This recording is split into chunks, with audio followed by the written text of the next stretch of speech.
Good morning. Bom dia, bom tarde, bom noite for my Brazil friends. Uh, Glad you could join me, either live or when you come on here, of course. I'm Andy Kaufman, and we are continuing our uh, journey through the Gospel of John. And so we'll continue on today. But before we get started, I have a song for us. And you can see I got the technical glitches worked out a little bit. So hopefully it'll continue working for the day here. All right, so we got a song. There it is. Fanny Crosby, a great artist. Okay.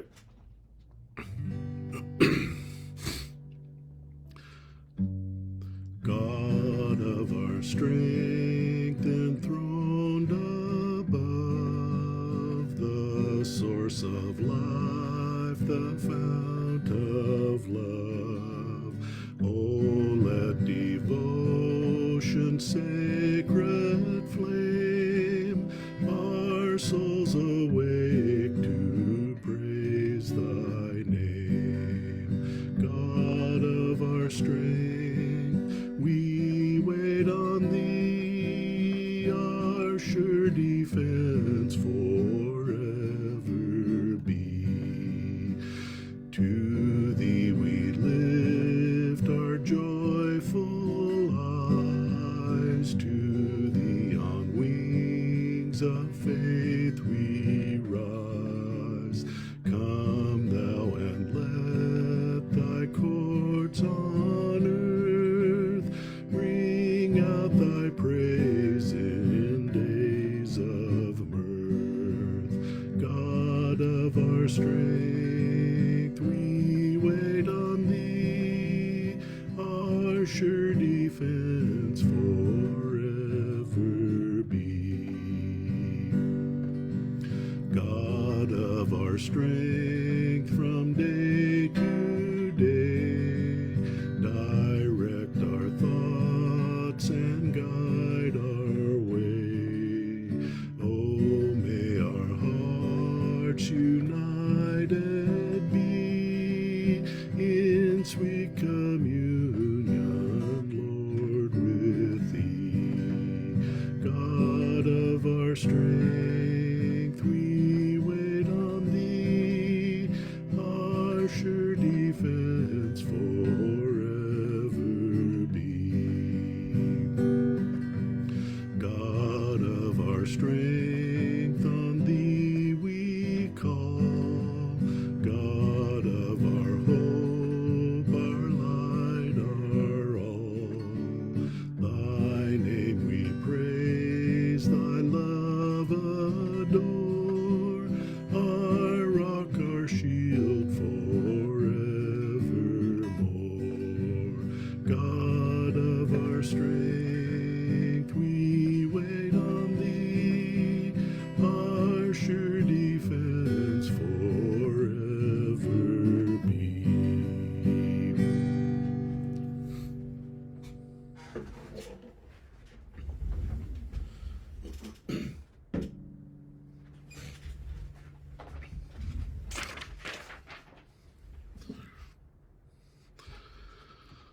All right, so as I said, we are up to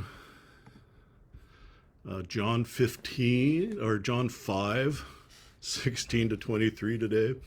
I was almost done with the whole book there. And in the last section, we had seen Jesus heal the man who had been disabled for 38 years. And he was lying there beside the pool near the sheep gate in Jerusalem. And Jesus told him to pick up his mat and walk. And so that's what he did. Well, this was a Sabbath when it happened, and so the Jews, and usually when John uses the term the Jews, he's talking about the religious leaders and other important Jews, not to the Jewish people in general. Uh, the Jews stopped the man and told him to stop carrying his mat around because it's a Sabbath. and you can't carry your mat around on the Sabbath because that is working. Well, the man told them, the guy who healed me told me to pick up my mat and walk. And so the Jews asked him who this guy was who had healed him, but the man didn't know because Jesus had slipped away into the crowd. And then later, Jesus found him at the temple and said, "Look, you are well now. Stop sinning so that something worse doesn't happen to you." And we don't get a verbal response from the man, but he goes and tells the Jews that it was Jesus who had healed him. And interestingly, John does not say that the man believed in Jesus, which he had said about most of the people who had come before. Well, that brings us up to John 5:16-23, and we'll find out in this passage why Jesus is doing these things on the Sabbath and what our response to Jesus must be. And so that's John 5:16-23, and I will read it here. I have the NIV, the old version, 1984 version. So, because Jesus was doing these things on the Sabbath, the Jews persecuted him. Jesus said to them, "My Father is always at work, at his work to this very day, and I too am working." For this reason, the Jews tried all the harder to kill him. Not only was he breaking the Sabbath, but he was even calling God his own Father, making himself equal with God. Jesus gave them this answer: "I tell you the truth, the Son can do nothing by himself. He can only do what he sees his Father doing, because whatever the Father does, the Son does also. For the Father loves the Son and shows him all that he does. Yes, to your amazement, he will show him even greater things than these. For just as the Father raises the dead and gives them life, even so the Son gives life to whom he is pleased to give it. Moreover, the Father judges no one, but has entrusted all judgment to the Son, that all may honor the Son just as they honor the Father. He who does not honor the Son does not honor the Father who sent him." That's where we're ending.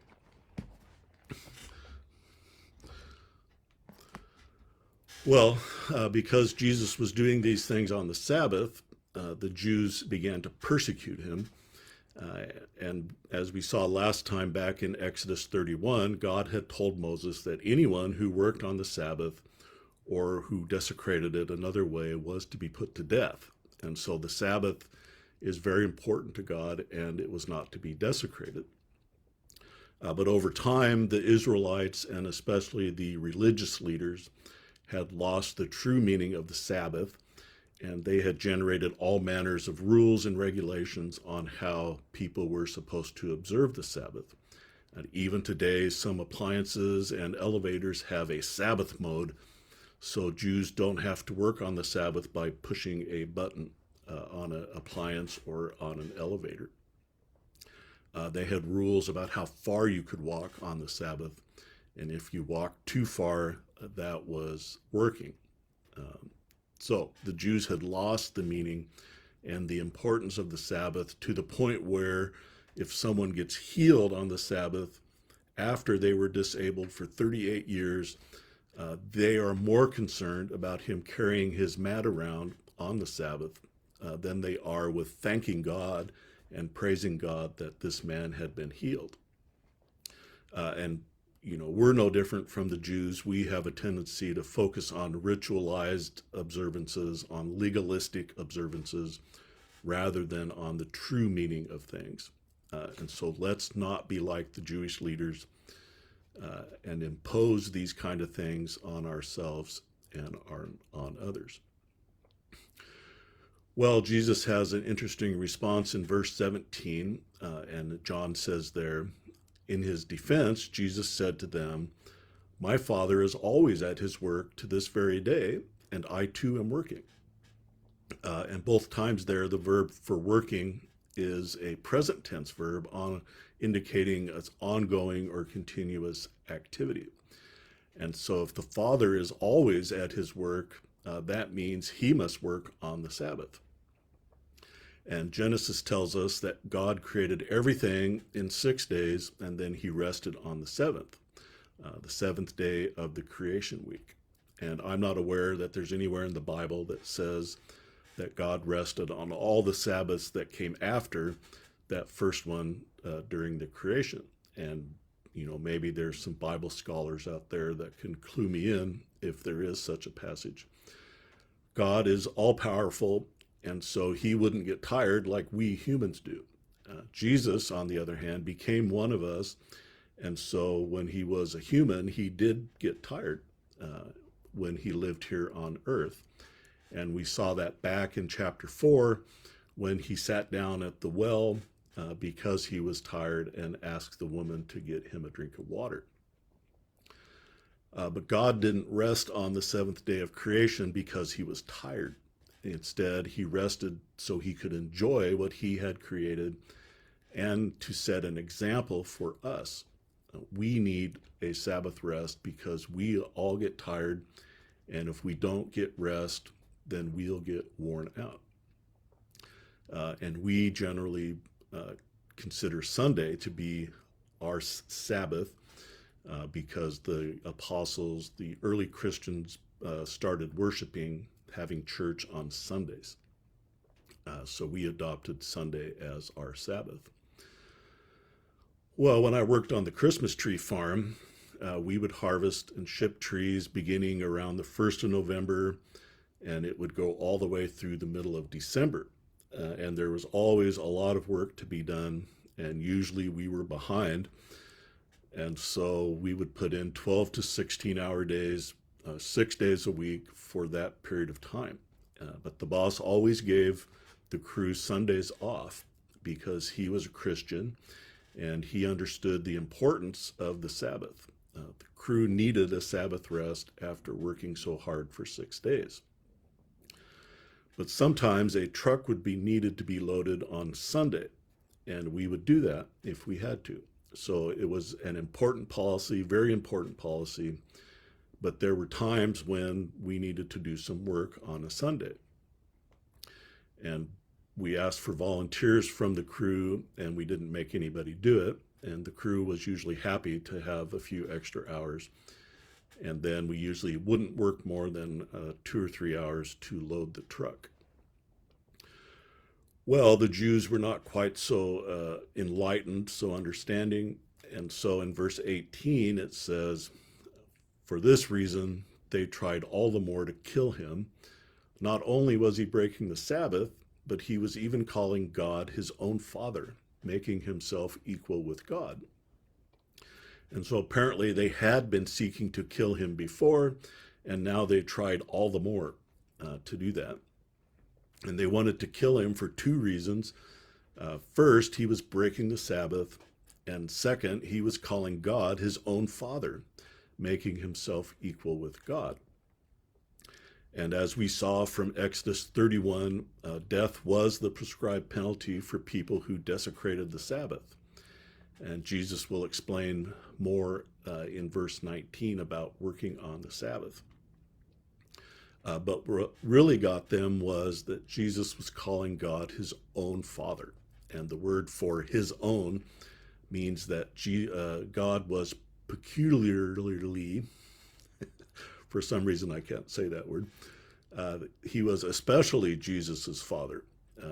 So it describes an exclusive relationship, a special relationship. And the Jews, when Jesus said this, they understood that he was claiming equality with God when he claimed that God was his own Father.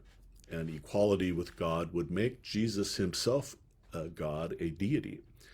And that's what Jesus explains more in verses 19 to 23. And so first, he explains why he works on the Sabbath. And John says in verse 19, Jesus gave them this answer. "Very truly, I tell you, the Son can do nothing by himself. He can do only what he sees his Father doing, because whatever the Father does, the Son also does." Back in verse 17, Jesus had said, "My Father is always working, is always at his work to this very day, and I too am working." So Jesus sees the Father always working, and since he can do only what he sees the Father doing, he also works on the Sabbath. And the reason being that whatever the Father does, the Son also does. If the Father is continually working on the Sabbath, uh, Jesus will also continually work every day, including the Sabbath. And that's also a claim to deity. Whatever the Father does, the Son also does.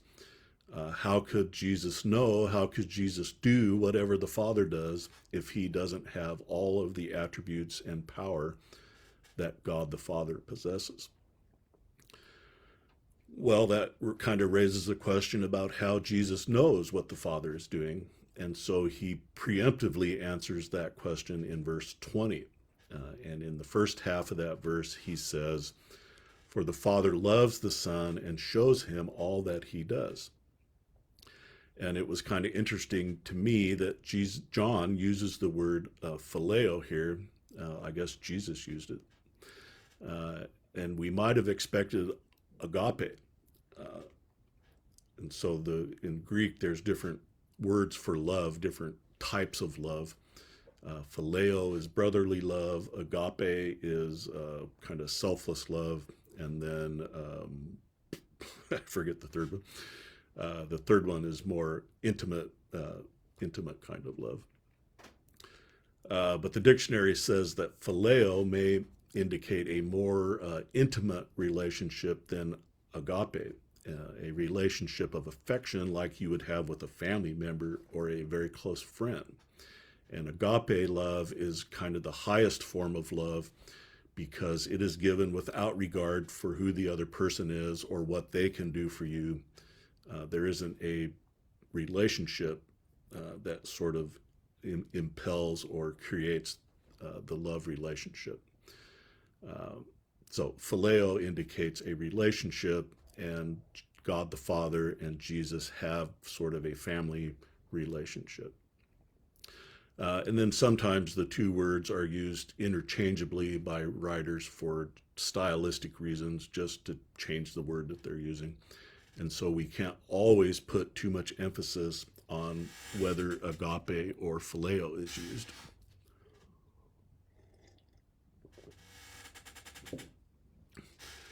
Well, since God the Father loves Jesus, he shows him everything that he's doing. And that's how Jesus knows what the Father is doing, because the Father reveals it to him.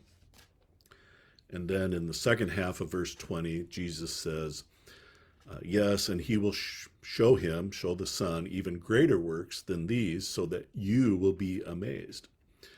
Well, what are these greater works that Jesus is talking about? There's greater works, and then there's these works. And so what are these works that Jesus is talking about? And Jesus had just healed the man who had been disabled for 38 years, and he had done it on a Sabbath. And plus, he had told the man to pick up his mat on the Sabbath. And so not only did Jesus himself work on the Sabbath, he is claiming authority to tell other people it's okay for them to work on the Sabbath. He also claims to know that the Father works on the Sabbath because he sees the Father always working, even on the Sabbath. So like God the Father, Jesus works on the Sabbath, and like the Father, Jesus can tell others that it's okay to work on the Sabbath. And that's all amazing, the healing and the authority that Jesus claims. But he says that God will show him even greater works than those, so that they, the people, and us, will be amazed. And so we might wonder what the greater works are, and Jesus goes on to tell them beginning in verse 21. And so in verse 21, he says, "For just as the Father raises the dead and gives life to them, even so the Son gives life to whom he is pleased to give it." Well, in the Old Testament, back in Deuteronomy 32, God says, "See now that I myself am he. There is no God beside me. I put to death, and I bring to life. I have wounded, and I will heal, and no one can deliver out of my hand. And then there's also 1 Samuel 2:6, which is from the prayer of Hannah.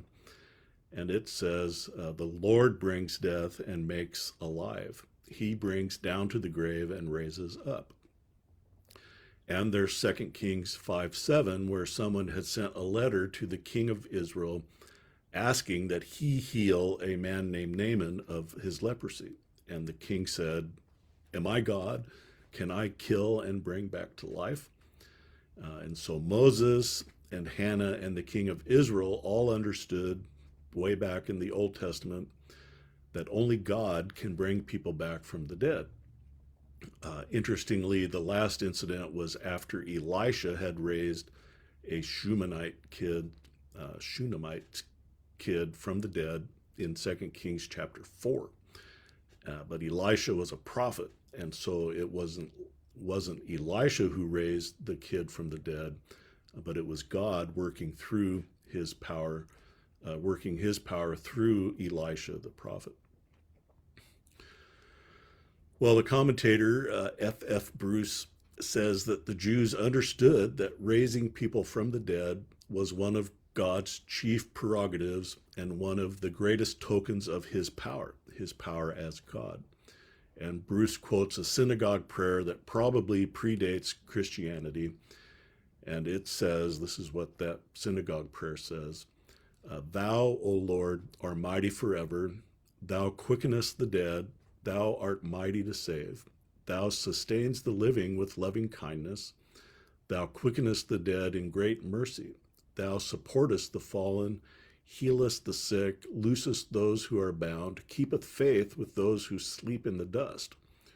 Who is like thee, O Lord, of mighty acts? Who is comparable to thee, O King, who bringest to death and quickenest again, and causest salvation to spring forth?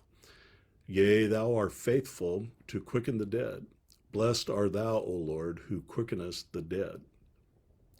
And that's from the second benediction from the Amidah, or 18 benedictions.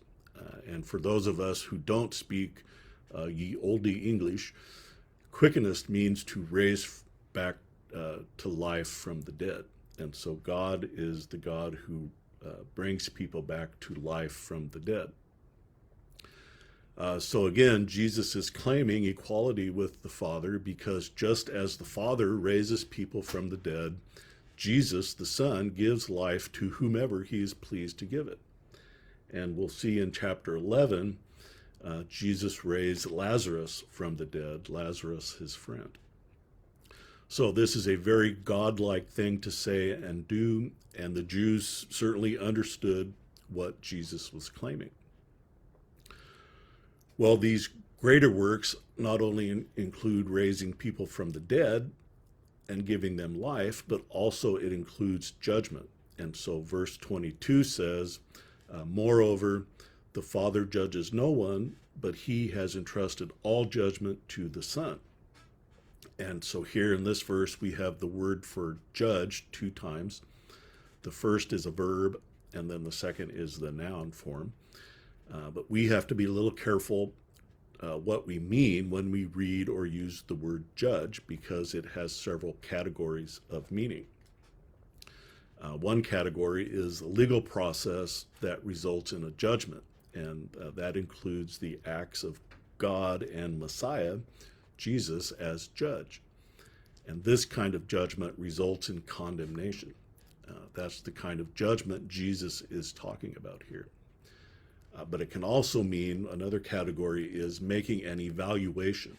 And so recently I helped someone who needs to redo their roof, and they had 4 bids from different contractors to roof the house. And so we looked at the bids and we evaluated them, and then the person judged between the 4 bids as to which one they thought was the best. And then after the work is done, they will judge whether it was done well and correctly. And we do this kind of judging all the time, and we should. We recently in our old church, our other church, we recently voted on elders and other positions of leadership in our church. And we had to judge whether these people were qualified for the positions that they were nominated for. So that's evaluation is the second kind of judging. The third category is kind of related to the other two. It's judging in the sense of determining what is right and fair. And what right and fair means in the sense of justice and righteousness. Is it doing this? Is it just? Is it righteous? Is it the right thing to do? And God the Father and Messiah are always righteous and always do what is right and fair. That is part of their character. It so happens that all humans fall short of the glory of God, and what we deserve is death. And so that is what is right and fair based on our thoughts and behavior. And so when Jesus does the kind of judgment that was the first category, everybody deserves to be condemned. But thankfully, God has prepared a way for us to escape the judgment, to be declared righteous in his eyes. And that's what we saw in the book of Romans. But back to our passage, it says, the Father judges no one, but has entrusted all judgment to the Son. And so Jesus is talking about the judgment that will send people to heaven or hell. And as with raising from the dead, this judgment is an attribute that belongs to God alone. For example, in Genesis 18:25, Abraham calls God the judge of the earth. And so this statement also indicates that Jesus is calling himself equal with God. And the Jews heard what he said, and they understood it, and that is why they were seeking to kill him. Well, God has a purpose for entrusting all judgment to the Son, and that's in the first part of verse 23, where Jesus says, finishing the sentence from 22, that all may honor the Son just as they honor the Father. And so the Father's purpose in granting all judgment to the Son is so that everyone will honor the Son in the same way that they honor the Father. And for Jesus's audience here, in the first instance, these were Jews, and this meant honoring him as God, the God from the Old Testament. And the Jews were very monotheistic, and so this was a very difficult thing for them to do, as we can see from their reaction to Jesus. But Jesus claims here in the Gospel of John to be God, to be equal with God.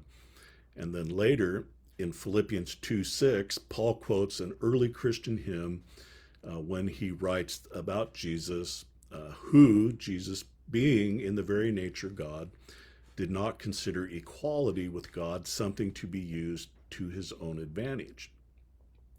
And the word there for in the very nature is the Greek word morphe, which means the set of characteristics that constitute a thing, what a thing is, what a person is. And so Jesus possessed the characteristics of God and the characteristics that constitute somebody as God, as deity, because he is therefore in the very nature God. He was also equal with God, this verse says, but he didn't use that equality as something for his own, he didn't use it for his own advantage. He came to earth and took on the form of a human and served humanity. And so by the time Paul wrote this letter to the Philippians, that was around AD 61 or 62, the Christian church has acknowledged that Jesus is God, that he is deity. And therefore, the Christian church honors Jesus just as we honor God the Father, because we believe that Jesus is in his very nature God. The Christian church is Trinitarian. but we haven't learned much about the Holy Spirit yet. Later on in the Gospel of John, we will get quite a bit of teaching about the Holy Spirit. Well, not everyone is willing to honor Jesus the Son as they honor God the Father. And Jesus says in the second half of verse 23, whoever does not honor the Son does not honor the Father who sent him. And so this is the problem with not honoring the Son.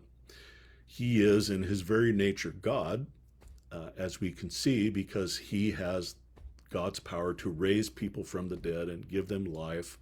He has authority to judge people, and God the Father has sent him and has entrusted all judgment to him. Therefore, if we do not honor Jesus as God, we are not honoring God the Father. Well, we have here in John 5 a discourse by Jesus that begins around here and goes all the way to the end of chapter 5. And it was provoked when he healed this man who had been disabled for 38 years. And he had done that on a Sabbath and told the man to pick up his mat and walk. The Jews saw the man walking around with his mat, and they told him to knock it off because you aren't supposed to work on the Sabbath. Eventually, they find out it was Jesus who did this, and they persecute him for working on the Sabbath and telling others that it's okay to work on the Sabbath. Well, Jesus responds, he says, my Father is always working, and therefore I am always working, and that includes working on the Sabbath. So he is claiming the right to work on the Sabbath. And he also told the man to pick up his mat on the Sabbath, and so he claims the right to tell others to work on the Sabbath. Well, the Old Testament was very clear that people who work on the Sabbath or desecrate it must be put to death. But the Jews had imposed all manners of rules and regulations that were not intended by God. And so part of this is a corrective measure for how to handle the Sabbath. But Jesus is also claiming to be God, and that is part of the teaching here as well. So for application, I pulled three words out, Sabbath, judgment, and honor. So first, Sabbath. Let's remember to observe a Sabbath and rest from our work. But let's not get legalistic or ritualistic about the Sabbath or any other teaching of the Bible for that matter. Let's not add our own rules and regulations to what God has commanded. Jesus says elsewhere that the Sabbath was made for man and not man for the Sabbath. The second word is judgment. And we saw that there's three categories of meaning for the word judgment. Judgment in the sense of saying who goes to heaven and who goes to hell is reserved for Jesus. But we must evaluate different things in life, and that takes judgment on our part. And that's a different category of judgment than the one that Jesus exercises. And when we do these things, we should evaluate things wisely and always act with fairness and righteousness. That is another category of meaning. And the third word is honor. Jesus says that we must honor him in the same way that we honor God the Father. If we don't honor Jesus, we are not honoring the Father. Since Jesus is equal with God the Father and in his very nature God, if we do not honor Jesus as deity, we are not honoring God the Father. And we also honor Jesus by learning what he teaches and then doing it. As another church says, we honor Jesus when we learn to think, live, and love like he does. All right, let's have another song before we go. And this one is from the Troubadours, the group I sang with a few years back from our world premiere 2 CD set of songs.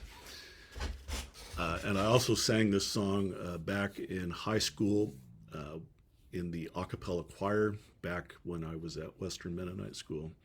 And so it's a good song. Uh, let's see, where is it here? We're not going to cooperate here, are we?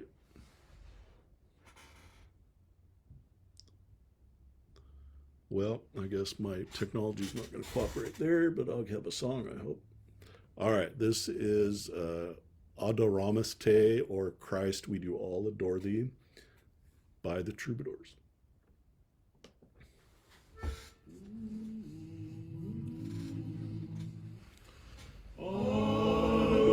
Adoramus Te Christe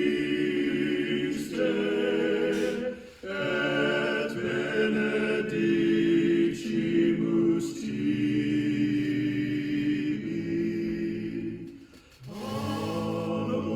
Adoramus Te Christe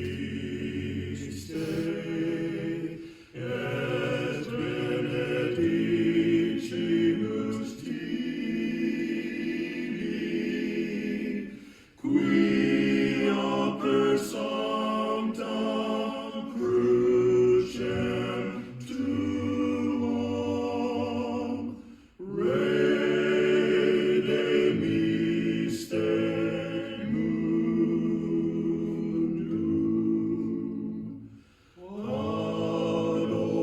Adoramus Te Christe et benedicimus tibi.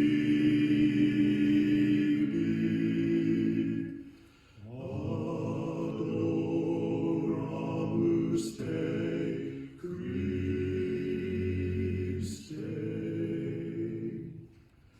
Christ, we do all adore thee, and we do praise thee forever. Christ, we do all adore thee, and we do praise thee forever. For on thy holy cross thou hast the world from sin redeemed.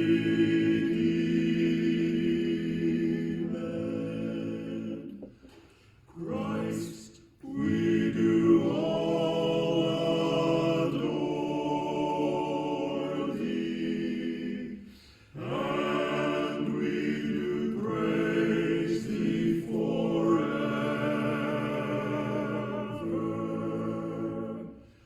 Christ, we do all adore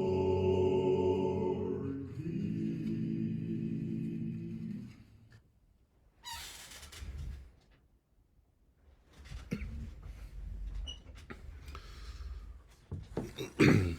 All right, the Troubadours. Could you pick out the great Eddie Hooley on the high tenor there? Okay, well, thank you for checking in whenever it is that you check in. I hope that God's word is a blessing to you and the music as well. Feel free to message me if you have any questions or comments, and I hope to be able to respond.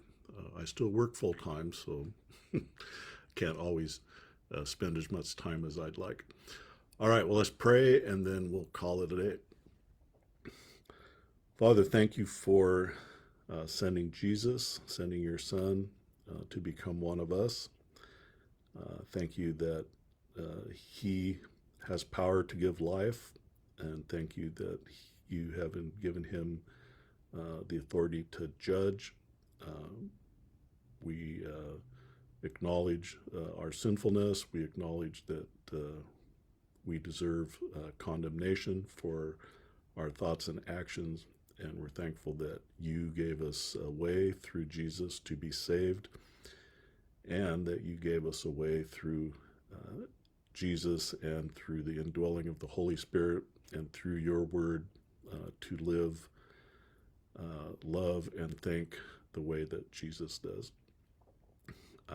Thank you for all these folks that tune in. Pray that you'll bless them in their spiritual walk with thee, with you. Pray that you'll make them grow and mature in Jesus. And we pray all this in Jesus' name. Amen.